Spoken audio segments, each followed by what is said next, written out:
மத்திய கிழக்கின் இன்றைய செய்திகள். சமீபத்திய முக்கிய நிகழ்வுகள். மத்திய கிழக்கில் இன்று ஜூன் 28, 2025 பல முக்கியமான நிகழ்வுகள் நடைபெற்றுள்ளன. இஸ்ரேல் காசா போர், ஈரான் மேற்கு உறவுகள் மற்றும் பிராந்திய பொருளாதார மாற்றங்கள் குறித்து புதிய வளர்ச்சிகள் உலகின் கவனத்தை ஈர்த்துள்ளன. அல் ஜசீரா, ராய்ட்டர் மற்றும் பிபிசி ஆகியவற்றின் சமீபத்திய தகவல்களை அடிப்படையாக கொண்டு இன்றைய முக்கிய செய்திகளை வழங்குகின்றோம். இஸ்ரேல் காசா போர், புதிய குண்டுவீச்சில் 50 பேர் உயிரிழப்பு. ஈரான் புதிய அணுசக்தி ஒப்பந்தத்திற்கு சம்மதம். சவுதி அரேபியா இஸ்ரேல் ஒப்பந்தம், புதிய பேச்சுவார்த்தைகள். ஈராக்கில் அதிகரித்து வரும் அமெரிக்க துருப்புக்கள். ஏமன் போர், ஹூதிகள் புதிய தாக்குதல். இஸ்ரேல் காசா போர், புதிய குண்டுவீச்சில் 50 பேர் உயிரிழப்பு. இன்று காலை இஸ்ரேல் காசாவில் ரஃபா பகுதியில் கடும் குண்டுவீச்சு நடத்தியது.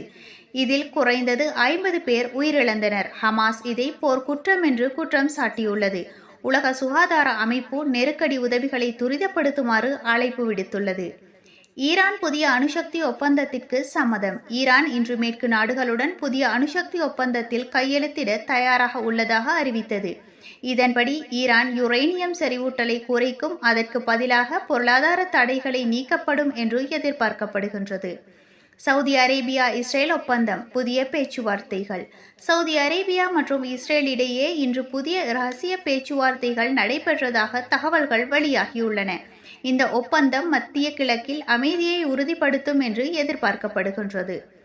ஈராக்கில் அதிகரித்து வரும் அமெரிக்க துருப்புக்கள். ஈரானிய செல்வாக்கை சமாளிக்க ஈராக்கில் அமெரிக்கா கூடுதல் படைகளை அனுப்பியுள்ளது. இது பிராந்திய பாதுகாப்பு நிலைமைகளை மேலும் பதட்டமாக்கியுள்ளது. ஏமன் போர், ஹூதிகள் புதிய தாக்குதல். ஏமனில் ஹூதி கிளர்ச்சிக்காரர்கள் செங்கடல் பகுதியில் ஒரு வணிக கப்பலை தாக்கியுள்ளனர். இதனால் எண்ணெய் விலை உலக சந்தையில் உயர்ந்துள்ளது. மத்திய கிழக்கின் நிலைமைகள் இன்று மிகவும் மாறக்கூடியதாக உள்ளது. போர், அமைதி, பேச்சுவார்த்தைகள், பொருளாதார மாற்றங்கள் உள்ளிட்ட பல்வேறு சிக்கல்கள் உலகளாவிய தாக்கத்தை ஏற்படுத்துகின்றன. இந்த செய்திகளை பற்றி உங்கள் கருத்துக்களை கமெண்டில் பகிரவும். இந்த செய்திகளின் விரிவான தொகுப்பை இன்னும் சற்று நேரத்தில் எமது யூடியூப் சேனலில் எதிர்பாருங்கள். நன்றி.